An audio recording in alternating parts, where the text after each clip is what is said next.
right, guys, so 10.6 says polar equations of conics, vocab and theorems. We are starting with the vocabulary of number 1, polar coordinate representation of conics. Let D denote a fixed line called the directrix. I know in the parabola we use the directrix with our graphing. Now we don't normally use the directrix to graph our circles or our ellipses and hyperbola, in which we're not studying this year. Let F be the focus. Let E be a positive number.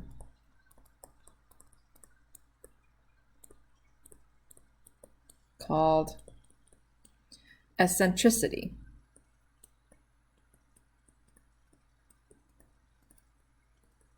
Okay, so I'm introducing to you guys a new number called E, which is called the eccentricity. A conic is a set of points. Let's call it P in the plane. Oops, I got to the in the plane, such that the ratio of the distance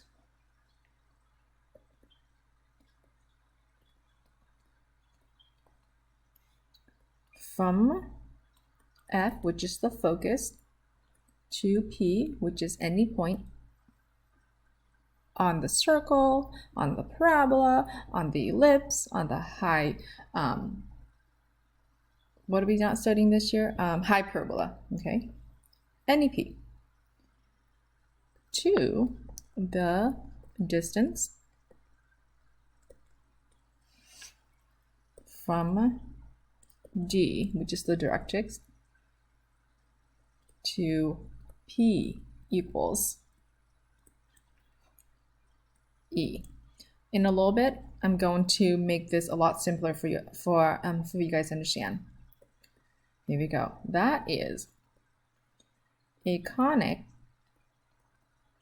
is called a collection of points P, for which and this is when I talk about the distance, okay? The distance from from F to P divided by the distance from the directrix to that same point. It's equaling to the value of E. Now, what is the shape? It's based on the value of E, okay? If E equals to 1, then it is a parabola.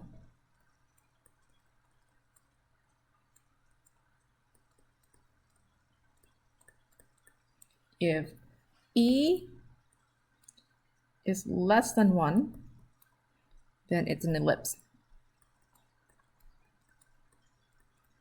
Okay, an ellipse is very similar to a circle, okay, and in a little bit we'll kind of look to see how they are related. Now, what we don't study this year, which I'm going to put a star, is if E is bigger than 1, then your conic, it's a hyperbola. So conic, I'm going to spell it out here. It's a hyperbola. All right. So now let's look at this really quickly. Now, this eccentricity value, guys, this is just a very baby step. We're not going to be using it a lot. We're not going to use it in a lot of application, but I do need to introduce you guys to this value for our polar equation, okay? It's useful in a lot of fields, especially astronomy. So let's talk about this value of E. Okay, so E is in the simplest term, it's the ratio. A ratio means it's a division problem, okay? And it's the ratio between the distance from the focus, so look at this focus right here, okay, to any point. So let's pick, this is your point right here, point. And since we're talking about a parabola, we're using this pink curve here, it's a parabola. So the distance from the focus to a point, divide that from that same exact point to your directrix. If it equals 1, then we have a shape of a parabola. Now, if it's less than 1, so let's say this is your point, okay? So from the focus to the point, take that and then divide that same point, here's the point, to your eccentricity, or in this case, the directrix. If it's less than 1, then it's going to give you an ellipse. And in a little bit, I'm going to talk to you guys why we don't do a circle on here, okay? Now, what we don't study is when it's bigger than 1. So from that same focus, we don't study it, but I still have one right here, the hyperbola in purple. So let's say that I'm going to pick this as your point on the hyperbola. Okay. From the focus to that point, take that distance, divided by that same point to the directrix. If it's more than 1, then you know it's going to be hyperbola. So that's what it means in terms of the eccentricity. Now, before we talked about these two shapes right here, okay, let's define the eccentricity, E of the ellipse below, so we can go back up and talk about those two shapes right there. So eccentricity, which is the value of E of an ellipse, and in years past we were also defining it for the hyperbola, just not this year, okay? For an ellipse, E is going to equal to C divided by A. And what is C? C is the distance from the center to one focus, right? One focus. Okay. Then A is distance from the center to one vertex. Okay. Now let's tie the same exact E value to the definition from above. Remember, the E definition from above is distance from that one focus point to a point P divided by the distance from the directrix to that same point P, which is now, for the ellipse only, it's C divided by A. Now let's look at the two pictures here and see what it means, okay? Here's the center. Here is your C value. Here is your A value. So C from that picture, it's a lot shorter than A. So we know that's going to be less than 1. So we know that's going to be an ellipse. But what happens is when the gap of C gets closer, and not the gap, the distance of C gets closer to the distance of A, it's making your ellipse more narrow, right? So here's C, and then here's A. So the closer the value of E to 1, the narrower your ellipse is going to be. Now eventually it's so narrow that it's at the very edge. So look at this purple right here. So if it's at the very edge, E equal to 1 and E equal to 1, then that makes it a parabola. Now what happens when the two foci, okay, when it's 0, meaning that the distance from the center to the foci is 0. I mean, there's no focus at all, right? The focus moves closer and closer to the center, so the distance here is 0. Well, if you have C equal to 0, why am I making that? Okay, if C equals to 0 divided by whatever A value is the center to the edge? Well, as you know, the center to the edge is called the radius when it's talking about the circle. So this is the radius. Well, it doesn't really matter what a is in the denominator. 0 divided by any number is going to be 0. So when your eccentricity value is 0, it's going to give you a circle. So that's why we don't really talk about the e value for circle, okay? Now let's go and finish up this definition. So when you have, earlier we had this definition from above, just like that. We can do some algebra manipulation to get a few more definitions out of it, okay? So the first thing we can do is we can cross multiply. So if we cross multiply, we have e times the distance from that directrix to a point P. That should give us the distance from the focus to P.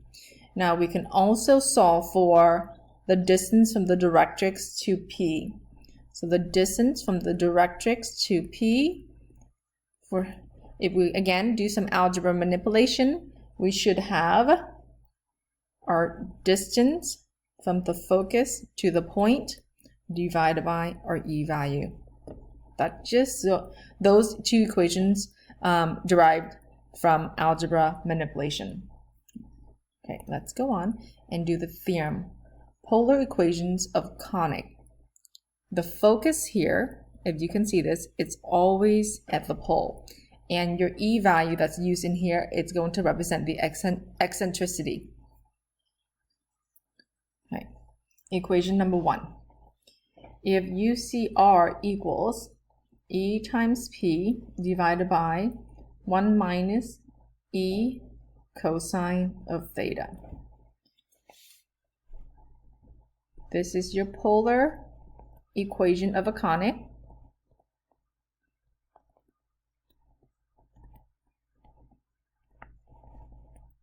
With the focus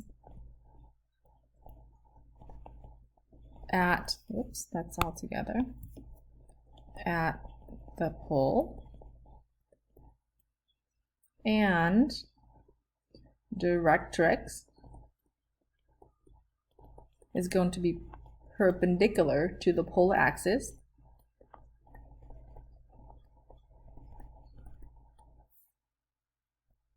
at a distance,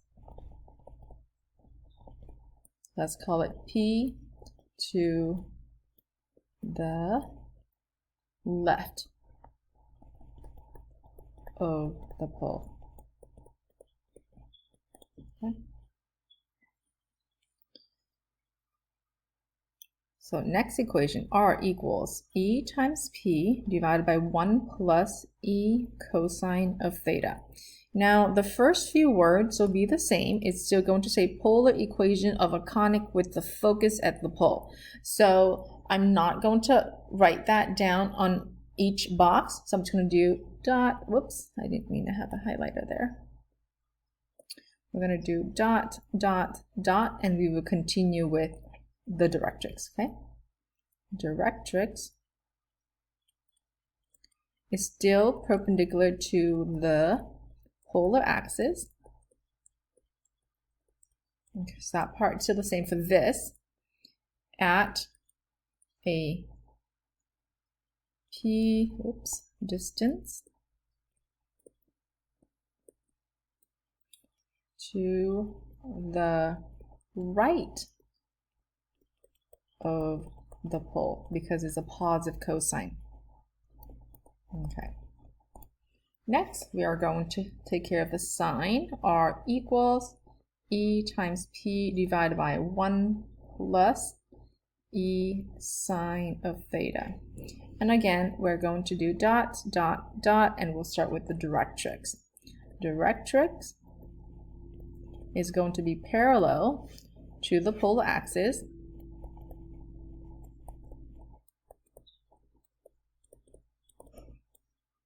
At P distance. Since this is a positive sign, it's going to be P distance above the pole. And then our last polar equation is going to be E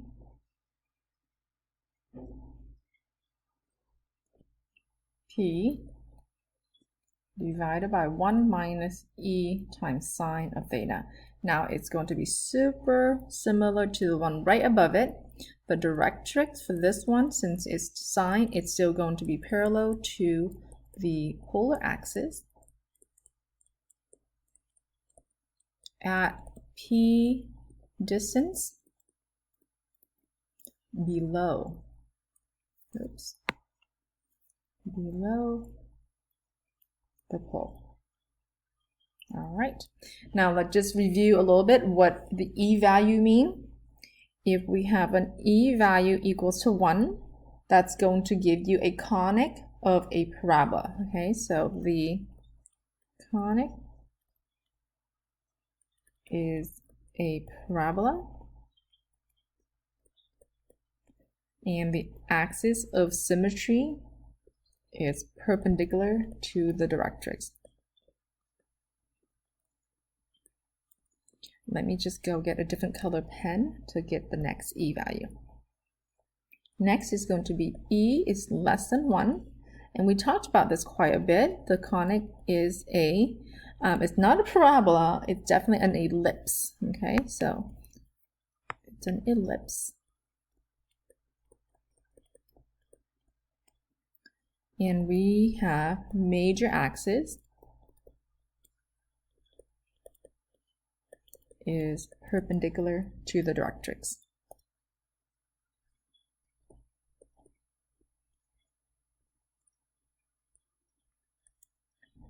Now we really don't study hyperbola, but just for filling it in, okay, this is going to be a hyperbola. And because this year we don't really study hyperbola, so we don't need to fill out the rest. Okay, so I know that when we were studying parabolas, we graph the directrix all the time. Here are some pictures of where the directrix might be for your ellipse and your hyperbola, which we don't study this year. For the ellipse, technically, guys, we have two. One's here and one's on the other side of the major axis. Okay. If we were to study hyperbola, we also have two. One's at the end of each vertex. So this one's one, and here's another one. So that's where the directrix technically are. Okay. And again, let's just recap. Okay. The directrix is perpendicular to the axis of symmetry of a parabola and does not touch the parabola. A parabola is a set of all points in a plane which are an equal distance away from a given point, which is focus, and given line, which is directrix. And the eccentricity, which is the E value, if you look at our picture here, is going to be from the focus to a given point, and then from that same given point to the directrix. If it equals to 1, then that is going to be your parabola. This is just kind of tying up all of the first two definitions that we just got done writing down. Okay. Now, an ellipse is going to be, we have two directrix, so we just have to pick one and two full side. So the directrices are two parallel lines on the outside of an ellipse perpendicular to the major axis. So in essence, it's going to be perpendicular, it's going to be parallel to the minor axis, okay? All right, so we use one of the directrix to define an ellipse. The ratio of the distance to the nearer focus, okay, so pick a focus and pick a point. So the ratio of the distance to the near focus to the distance to the near directrix equals a constant that is less than 1. This ratio is called E, which is eccentricity. So if we pick the right focus, okay, because you want to pick the closer of the two, and let's say this is our point, let's pick this is closer. Okay.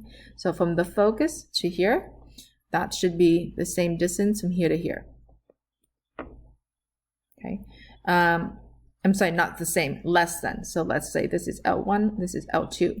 If it's less than 1, if we divide L1 over L2, and if it's less than 1, then it's going to give us an ellipse.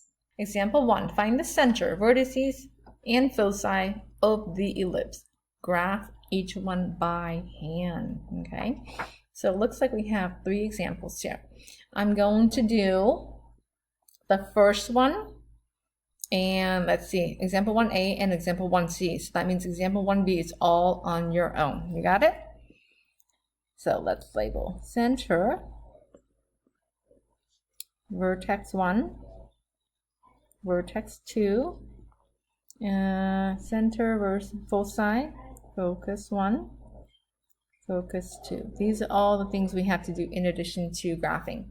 Looks like the center is going to be at 0, 0 because none of these have an add or minus any variable. So, and I'm going to plot as we go along, okay? Now, as you can see, this doesn't have a denominator, so I can technically put it over 1.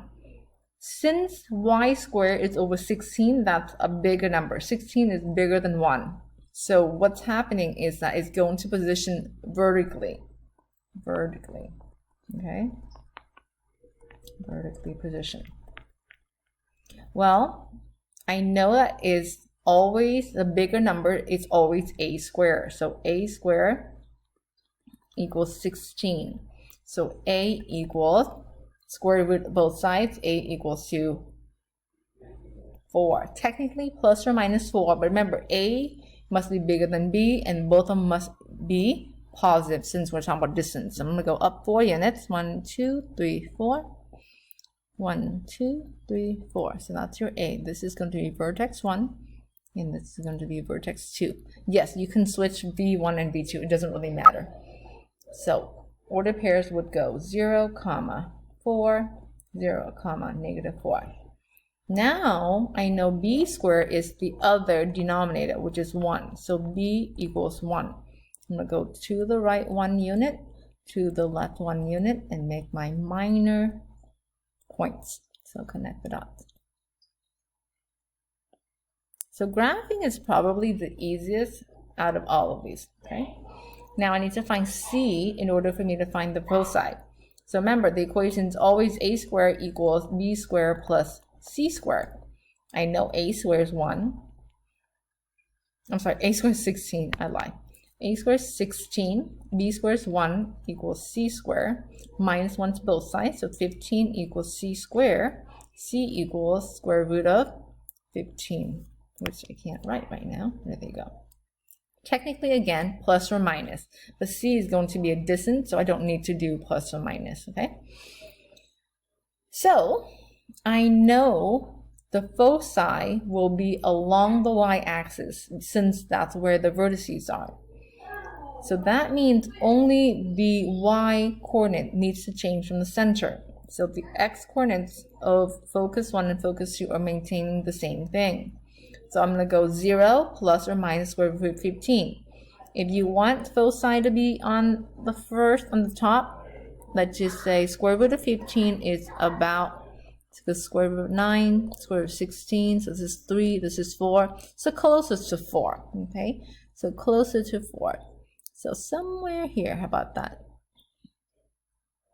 So we can say that's focus 1, and that could be focus 2. Now if you want focus 1 to be on the top, then you just need to add square root of 15. So that's a positive square root of 15. And then this will be a negative square root of 15. Yes, you can swap them. I don't care if focus 1's in the bottom and then focus 2 in the top. It doesn't matter as long as you have it labeled.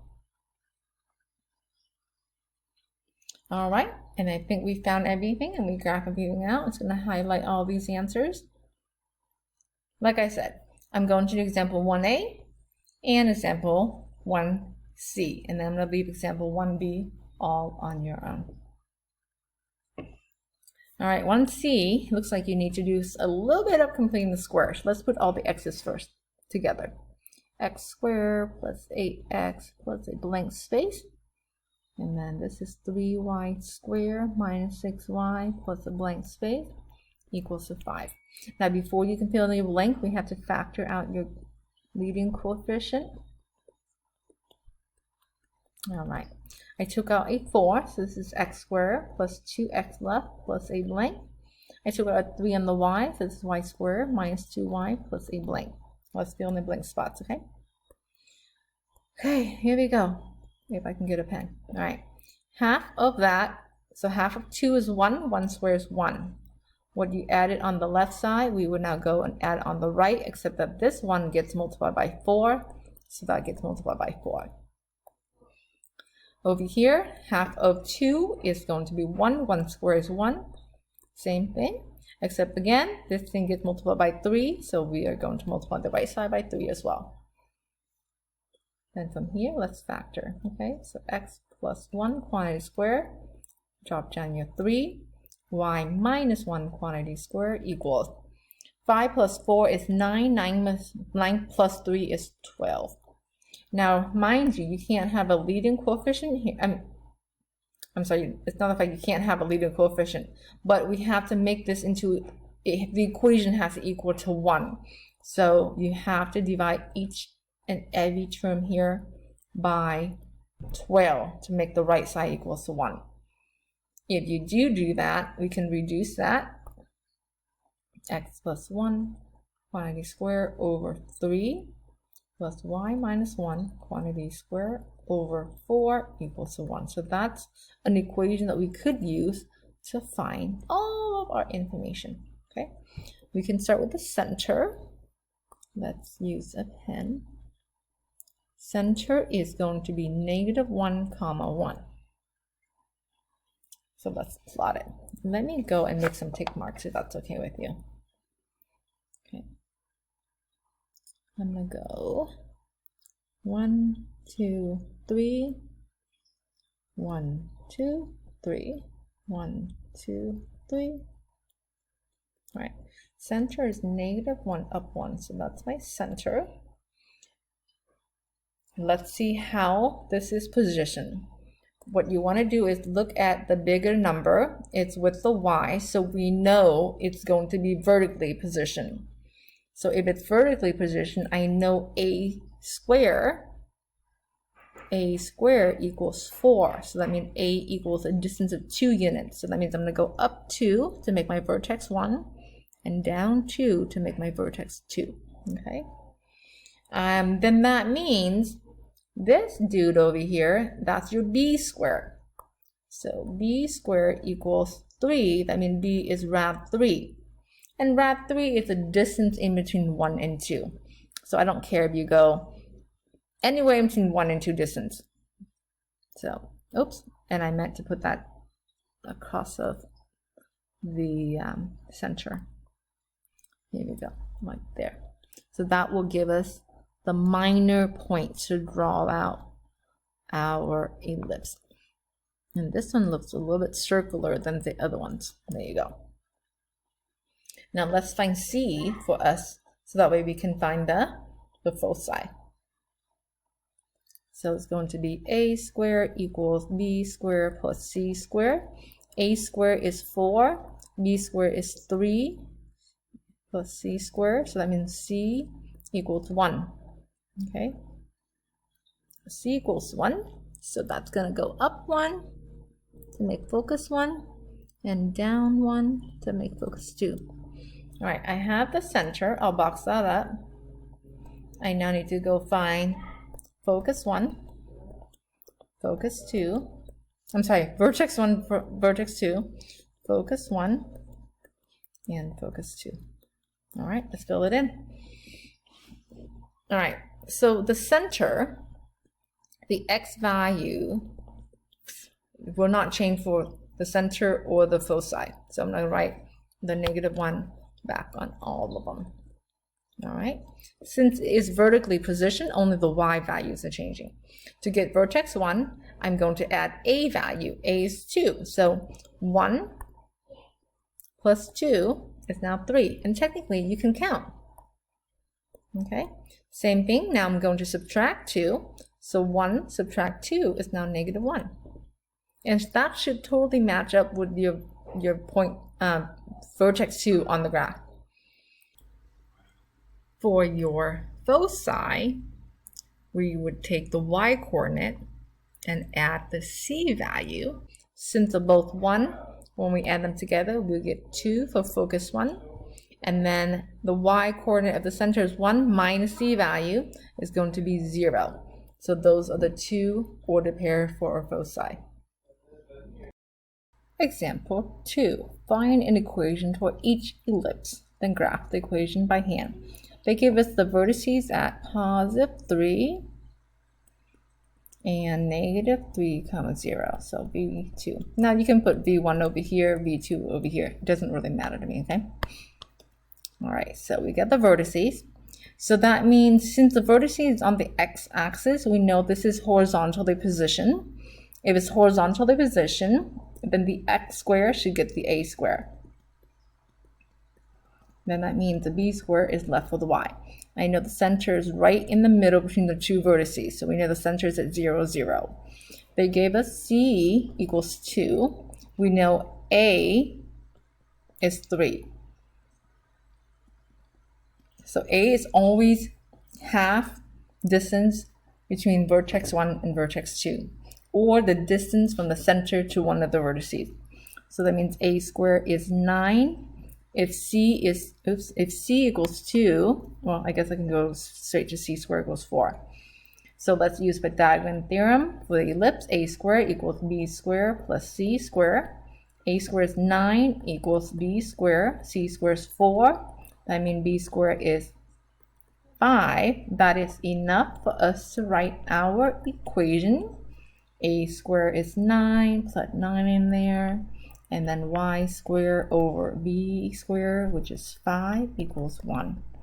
That is perfect for our equation, okay? Now we need to figure out where square root of 5 is. Square root of 5 is perfectly in between square root of 4 and square root of 9. This is 2 and this is 3. So closer to 2. So 2 and some change, just like that. Make your ellipse.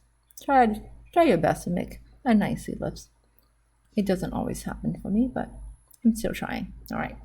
So that's my ellipse. And I said graphing in the ellipse unit is a lot easier than anything else. And again, I already took my time earlier to make all the tick marks for all 3 examples here, just to save us some time in the recording. So let's go and plot focus 0, 4. 1, 2, 3, 4. So here we go. Here's F1.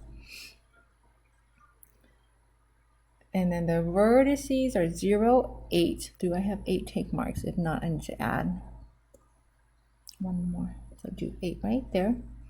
And negative 8 right there. So 0.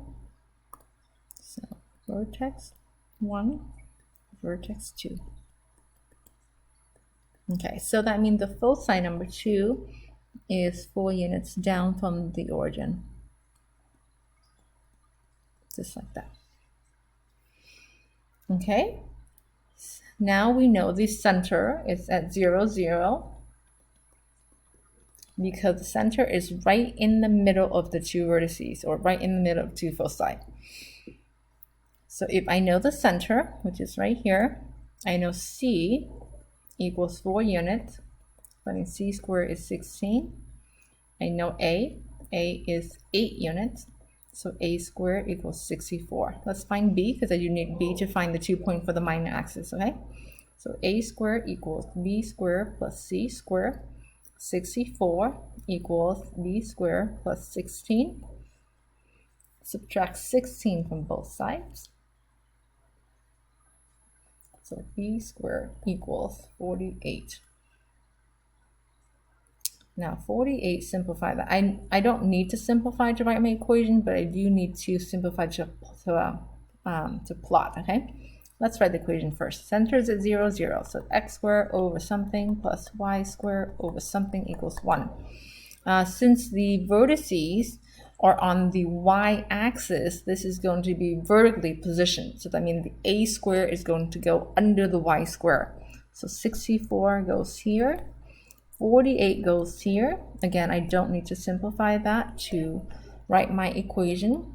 Now I need to figure out where 49 is so I can plot my B minor points. So 48 is here. Next perfect number is 49. and the previous number is 36. So that's 6, 7. So closer to 7. Okay, so I'm going to go a little bit past 7 units. 1, 2, 3, 4, 5, 6, 7. So slightly over here. Not exactly to scale, so don't hold me up. So it's almost near a circle, because if you think about it, the two vertices only go up to 8, and the minus already like slightly, well, that's some ugly one. I'll just make that a little bit better. And the minor axis goes slightly a little bit past 7, so it's pretty close to a circle. All right. Let's go do the last one, example dos. All right, centers 1, 2, 1, 2. So center, check. Focus is 1, 4. Focus 1. If you know focus 1, because you added 2 units from the center, you can subtract 2 units to go to focus number 2. Focus 2, just like that. So we got focus. So that means we know C is always from the center to one of the foci. C is 2 units, okay? So C equals square equals 4. And it says containing the point 2, 2. So let's go plot 2, 2. 2, 2 is right there. Okay, so since that is directly to the right side of the center, we know that has to be one of the minor points. So if I know that's a minor point and it's 1 unit to the right of the center, the other minor point would be 1 unit to the left of the center. So that means I know B is 1. So B squared is still 1. That is enough information for us to find A value. So A will get us the points for the vertices, okay? So A squared equals B squared plus C squared. So A squared equals 1 plus 4. So A squared equals 5. All right, that is definitely enough for us to write our standard form. Now, okay, so where do we put the A squared? Under the y minus k squared or under the x minus h squared? Hopefully you said y minus k squared. That is dependent on how the ellipse is positioned. Since the foci is vertical, right? That means it's parallel to the y-axis. So that means the vertice will also be parallel to the y-axis. So because it's that, a squared goes here, because a squared is always bigger than b squared in an ellipse. So we have everything we need. H is 1, so minus 1 quantity squared over b squared is 1 plus y minus 2 from the center all over. Your a squared happens to be 5. And remember, this always equals 1. Box that up. Okay. Where is rad 5, right? Rad 5, because I'm trying to look for a value, is between rad 4 and rad 9, 2, 3, so closer to 2. So I'm going to go a little bit past 2 units from the center, just like that, and then a little bit past 2 units from the center downward to say vertex 1 and vertex 2.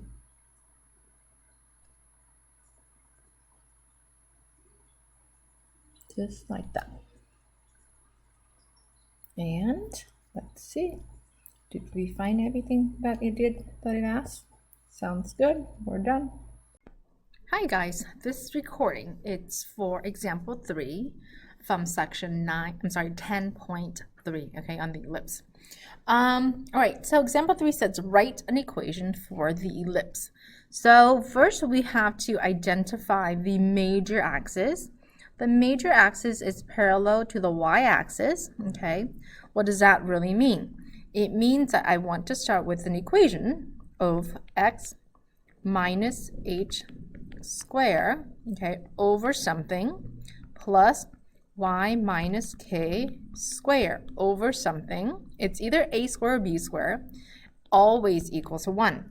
How do you know which one gets a square? Remember, the a square is always the bigger of the two, right? Because the major axis is parallel to the y-axis, this gets a square here, and that means this gets b squared. So first you have to figure out what is the center and how much is a, and then you can figure out how much is b. Because we're just writing an equation, I don't really need c. Okay, so the center looks like it's right here. If I will count, this is 1, 2, 3, 4, 5, 6. So a, it's 6. That means a square is what? Oh, you know what? I just counted incorrectly. I completely forgot to, oopsie, forgot to count. Look at the tick mark on the side. So the major axis is still here, but this is 1, this is 2, this is 3, and this is 4, okay? So from the center, okay, so let's, what the center is. The center is -2, 1. I was going by the boxes, but that is incorrect because I forgot to look at the tick marks on the x and y axis. Okay, so the center is -2, 1. What that means is now I want to count the boxes up and down to see how many units is A and B. So from the center, this is 1, this is 2, and this is 3. So A is really 3. That means A square is 9, okay? I can also count to get B from the center, 1 and 2. So that means B is 2. That means B square is 4. So when you're writing an equation, it's that easy. You just need to know your A and B. So final answer is x minus a -2 square all over. B square is 4. Oopsie, there are my pop-ups. Okay. Plus y minus k. K happens to be 1 square all over. A square is 9. Always equals to 1. Well, 2 negatives over here, it will make it a positive. So that is my final answer. I'm gonna box it up. And that is that easy. So recap, to find an equation of an ellipse, all you need is a squared, b squared, and the center. Example 4. The mean distance of Mars from the sun is 142 million miles. If the perihelion of Mars is 128.5 million miles, what is the aphelion? Write an equation for the orbit of Mars about the sun. So if you remember, we have this picture drawn at the very front of this unit, right?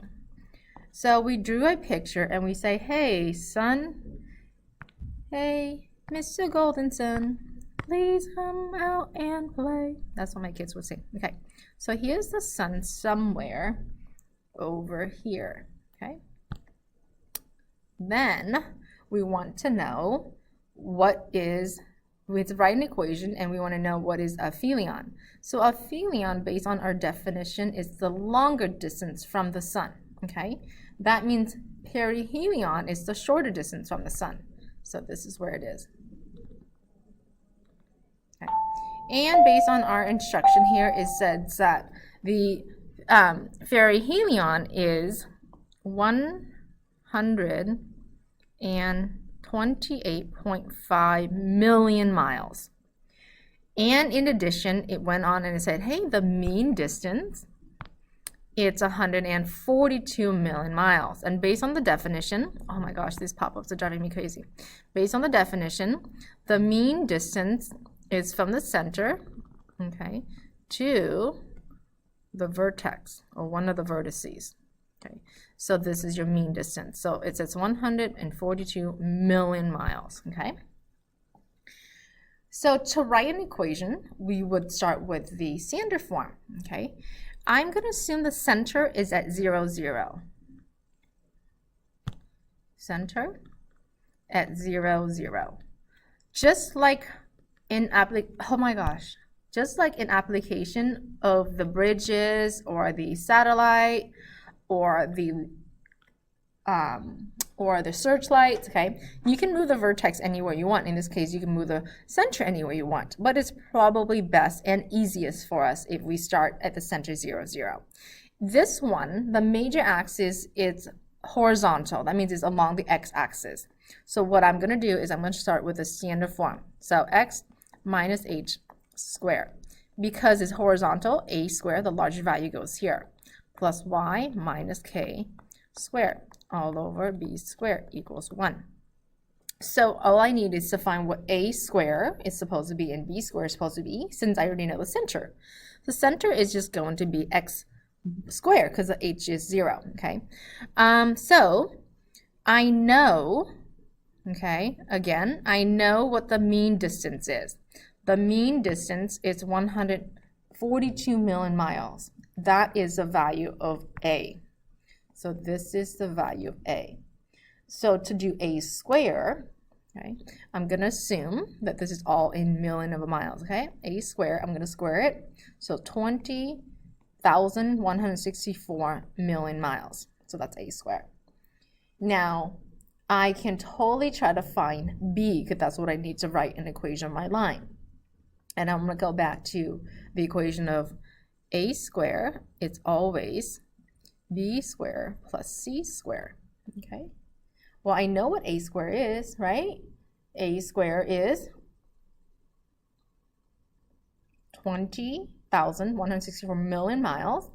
I'm going to leave the million alone for right now, because later I'll just put it back, equals, I need to know what b squared is so I can use my equation. Well, I know how to get to c, right? C is the focus. C is the distance from the center to focus. Well, the sun is one of the foci, okay? The sun is one of the foci. And if I know this whole mean distance is 142, so that means I can find c. C equals 142 million, take away 128.5 million using my calculator, which I don't know where it is. Let's figure this out. C comes out to be 13.5 millions, okay? I will write the millions later, but right now that's what C is. Well, since I know C, I will now plug it back in here. B squared, unknown, okay, plus 13.5 squared. So now I will try to find b squared equals 20,164 million minus what's 13.5 squared. Let me punch it in my calculator. 13.5 squared is 182.25 million. So 182.25 millions. I will subtract those two. So 20,164, take away my answer. So b squared is 19981.75 million. So keep this in mind, we're in million of units here. So now that I have that, let's write the equation, okay? So x, oh my gosh, look at this, all the pop-ups. X, h is 0, so it's x squared. A squared is known, 20,164 in millions, plus y squared all over 19,981.75 millions, okay, equals 1. This is just the equation.